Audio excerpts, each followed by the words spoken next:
البته حکومت باور کرده شما به وظیفه داده است. امروز روزی اون است که همه وظیفتون صادق شده، مردم حمایت کنید، مردم سلامتیش به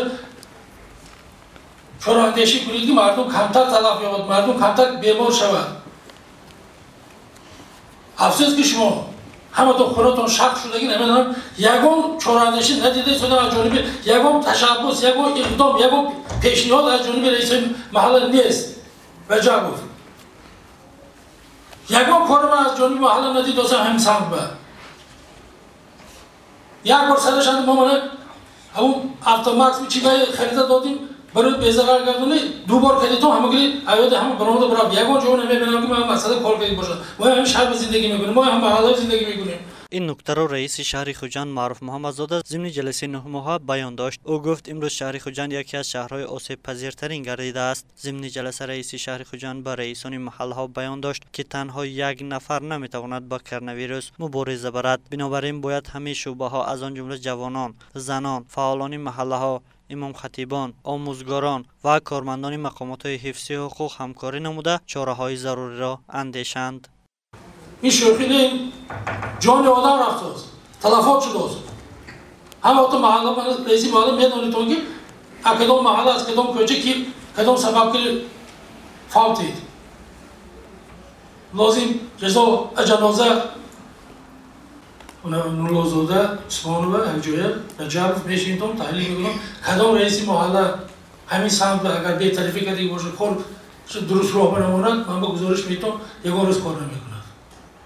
این شوخی نه، این حیات آدم که وابسته است.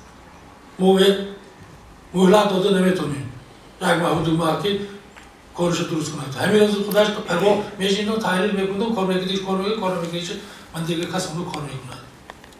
شخصی مسئول ماندن نکنه مسئول درست کار کند کاربری کند.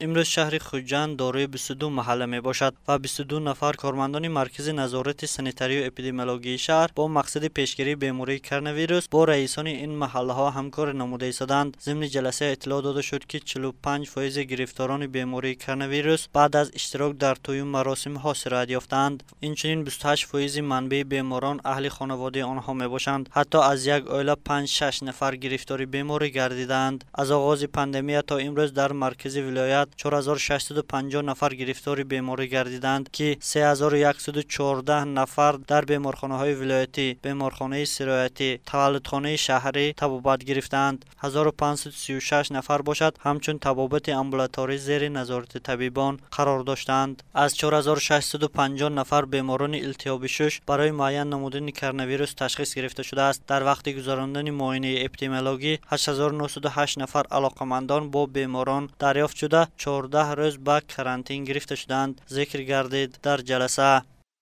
این حال در سری نظارتی دکتران 128 نفر بیماران با التهاب شدید شش در بیمارخانه ها، 64 نفر در طبابت امبولاتوری با التهاب شدید شش، 35 نفر با کووید 19 در زیر نظارت امبولاتوری قرار دارند. از طرف دکتران عائلوی و کارمندان مرکز نظارتی دولتی سنتری اپیدمیولوژی شهر خوجند در هر یک حالت معاینه اپیدمیولوژی منبع‌های سرایت گزارده شده، کارهای فهماندهی عاید پیشگیری راه‌های گزارش بیماری از شخصان بیمار به اعضایان عائله و دیگران گزارنده شدند. از آغاز پهنگردی کرونا ویروس 2 مرتبه کمیسیون فوق‌العاده اپیدمیولوژی نزد مقامات اجرایی حکومت دولتی شهر خوجند تشکیل شده است که بار دوم 2 هفته پیش سنه 4 اکتبر تشکیل شد. سردار مرکز نظارت سانیتری و اپیدمیولوژی شهر گفت با وجود آنکه 2 هفته از تأسیس کمیسیون سپری شده باشد هم تا حال از جانب یگان مسئول حالت رفت کار در شهر چگونه است شهر داده نشده است.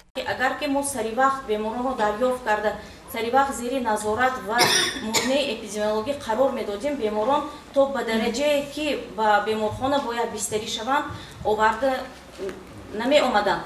از این بخصوص ما در کمیسیون فوق‌العاده ضد اپیدمیکی هم با شعبه کار با زنان، کار با جوانان وظیفه‌دار کرده بودیم که در همین محله ها باید که فعالان محله اقلاً برای گشت و گذار در به در دریافت سری وقتی بیماران همکاری کنند.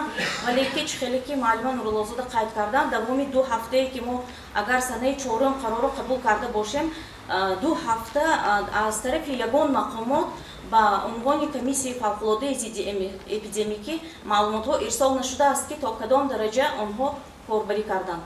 انور یعقوبی معاون رئیس ولایت سوخت ضمن جلسه تاکید کرد که نام گروه ها هست اما کار نیست. حالا کسی از رئیسان محله ها نمیدونند کدام از استقامت کننده محلی ایشان بیمار است و کدام سالم. وفات همچون حادثه عادی قبول کرده شده است. او گفت ما باید جدی مناسبت کنیم.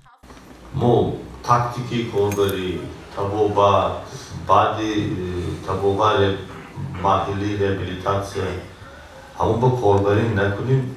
این 64 گفتستان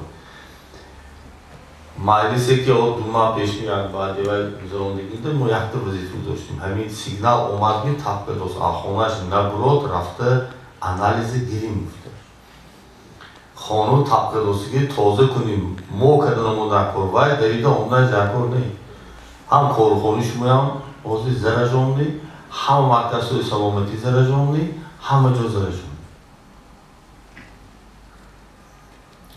کارگرها میلیون گوش کنید کارگرها دکترها آمده شده است فیزیکی باشه دوست نارسایی گفته است همه ساسون اگر این مقاماتی و این کمیته محله های دانکوماتون که کار نکنید هر یک آدم تا همون نقطهش رفته دریافت کرده همون نگاهبینی همون تشکیل کرده کمبودیش باشد نارساییش باشد همون اویلی بسر نکنیم ما پیش راهی نگیشته نمیتونیم.